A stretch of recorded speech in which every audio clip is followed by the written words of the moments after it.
Let's start with high school. Kids that are doing I'm just going to start with the kids that I coach. They usually come from school. They come right to practice. I have some kids that drive right from. One kid goes to like Avon Old Farms or whatever, and he's playing baseball at his school. He's coming to practice for me. How do these kids eat right when you're running around so much, and a lot of times you're eating like school food? I'll say this: it's a lot on the parents plan ahead, right? I think that's the biggest point for them, because many people, when you look at like a kid coming from school, they eat lunch at 10:45. Imagine this: they go to a practice, don't consume anything because they're told sports drinks are not good. Then they go to another practice. These are the kids who are most likely to come here at the BJI for rehab because their bodies are just trying to get as much as possible from their body, but they have no fuel to do it. So I think the biggest thing I would say is definitely plan ahead. Snack through your day, and also sports drinks. I have no problem telling people that consume sports drinks if they're preparing for 2 practices. They're going to need carbohydrates, and again, personal preference.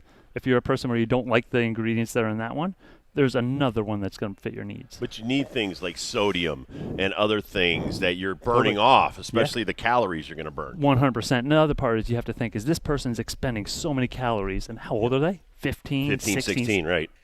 I mean, you're at the peak of your metabolism, right? So, and then you also have to think, I think this goes to the female athletes out there, though, too, but you're setting your bone mineral density sort of like peak there. So if you're not consuming enough, that's a problem. Chris Barret, sports nutrition here at the Bone and Joint Institute, Hartford Healthcare. When I was a student athlete, I felt like I didn't know any of the stuff that I know now. I feel like so much more educated in the last 20 years than compared to what I knew when I was in college. Is that the same for these kids, or are these kids growing up in a world where they have all this stuff at their fingertips now and they're more knowledgeable than what I was back in the 90s? I would say this. I think they actually have more services that are available, right? So, for example, if a kid's in college, they have a sports dietitian who's at their school, right? That's crazy just to say that. The other part is a training table. Like if you go to UConn, right, there's a place just for athletes to eat. But if we go to the high school world, I think that's where there's a ton of misinformation. I don't think we're in a world now where like information is like it's subpar. I think it's just the type of information that's out there is subpar. Anybody can be an expert. Everybody has a podium. Everybody can sort of just spew out 15 seconds of information from a textbook. That's a problem, because then you start to demonize certain foods. These kids should not be demonizing foods. Moderation of certain foods is important. But like a 15-year-old, allow them to have pizza. Not every day, but again, making sure that they can still have those things too. And trying to manage the food groups and things like that. I wanted to ask you about this because we talked about preventative eating and the working out and stuff like that. But are there certain foods you can use that will lower inflammation in their joints and things like that, especially for these athletes that are putting so much stress on their young bodies? Yeah, so I think about this. So you'll hear one in particular, like turmeric, right? There's a certain type of turmeric that's important, right? So it's not turmeric in general is anti-inflammatory, but a certain element of turmeric is important, right? So that could be beneficial like in conditional situations. Somebody is coming back from an ACL tear. Well, that would be perfect for that person if they do experience some inflammation there. But I would say most people, they never even meet the government needs for fruits or vegetables. I'm going to ask you guys. I'm going to spin the table a little bit. Do you guys consume 3 to 4 cups of vegetables per day? That's question number one. Okay. So let's start with that. I would say not every day. Not every day, but I do. Since I did this weight loss thing, awesome. I now try to mix in 4 cups of veggies a day. Love it. The second one is 2 to 3 servings of fruit per day.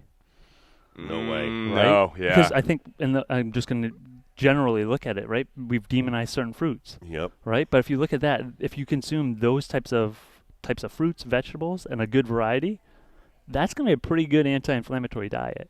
I think we just need to always hit those numbers. If we can hit that standard, that foundational standard, we're going to be looking pretty good. Are melons good? I mean, I was just in Florida with my wife, and every day for lunch, instead of maybe whatever, sugar, whatever, she had like watermelon, regular melons, all kinds of different melons, the greens. I can't even tell you what all they were, but she cut them up and she put them in front of me, and I ate them because it was hot. And whatever she tells you to do, you're that's right, do, exactly. So I would say this, but look at that. Even if you look at just like those colors, those colors make those things unique.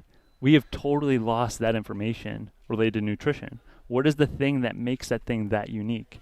We've started just look at carbohydrates, proteins, fats, right? But if you look at other cultures, they look at color.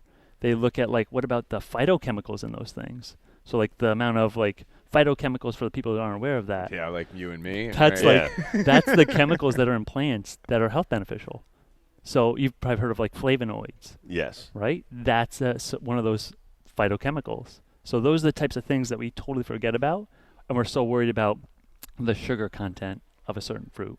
One thing I'm worried about is all my guys that are traveling the next 3 or 4 weeks from the Yukon Sports Network that are going from Big East Tournament, Omaha. John Ashmead's with us today at the Bone and Joint. He's just coming off the plane. I think they landed at 3 in the morning at Omaha. The travel is going to continue. Bob Joyce's world is weird as far as women's basketball, hockey. We got baseball on the horizon.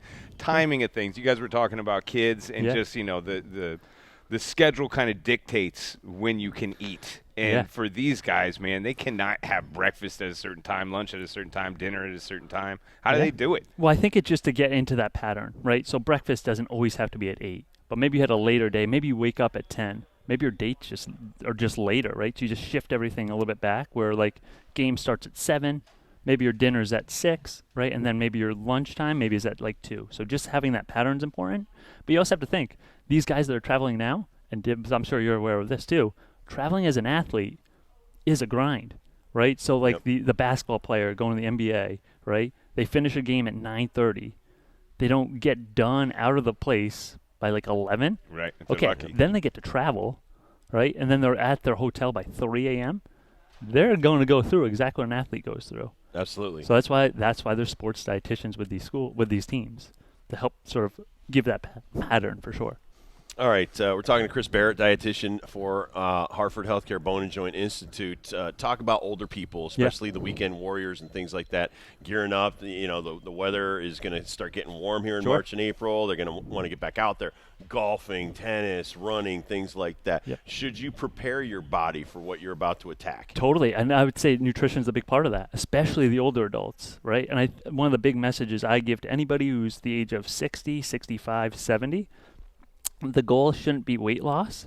The goal should be maintain muscle mass or build muscle mass and try to reduce adipose tissue body fat, because weight on the scale might not look the same, but if somebody has muscle mass at 60, 70, 80, functionality-wise, they're going to be so much better than if they just lost weight to try and achieve a number. So yeah, being active is super important, but also meeting that protein needs, like we saw today with the turkey burgers. There's a recipe. That's a perfect one. So letting everybody in, you can check out our YouTube page at The Rob Dibble Show on YouTube. We cooked some turkey burgers with Chris today, and it was all about tricking the mind, basically, is what you taught us. Not only like we put some zucchini inside the turkey burger to trick those youngsters who hate zucchini, but you kind of schooled us on all the tricks of marketing and how some things don't necessarily mean what they say.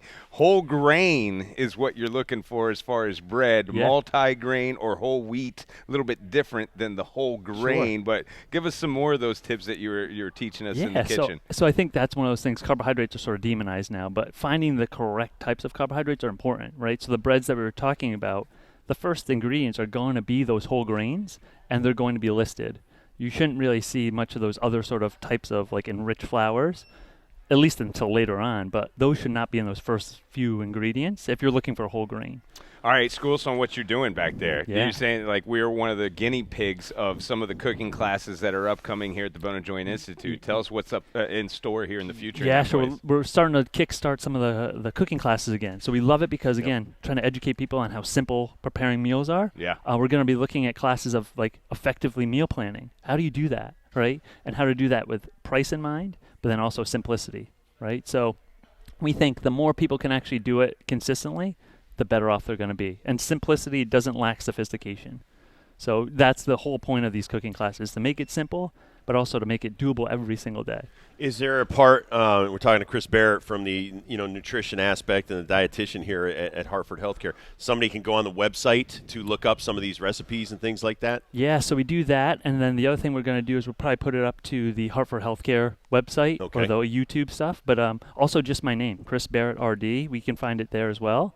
We've done tons of videos during COVID. My overall goal was to do those virtual. So if somebody's interested, just scroll on through, check and see if you can find a recipe there. And how important is it to get your kids started on this at a young age, not only for the palate, but just this, like you're saying, the simplicity of making your own dinner? Yeah, so I'm going to be entering that pretty soon. So we have a 4-month-old at home. So what? She's going to start cooking? Yeah, I hope so. That'd be awesome. That'd be great. But I think so for us, what's going to happen is that we're going to start to teach him what different types of foods are. Right? So again, exploring his palate, but seeing what he likes, what he doesn't like. That's just like us too. Excellent. Don't get pigeonholed into the same old all the time. Because we do that. People, it's chicken breast, rice, and broccoli. Right. Man, that gets boring pretty quick. Well, Chris, thank you for giving us so much of your time today. Yeah. We really appreciate it. No, you Thanks guys for the are the burgers. best. You guys are the best. Have a good one. All right.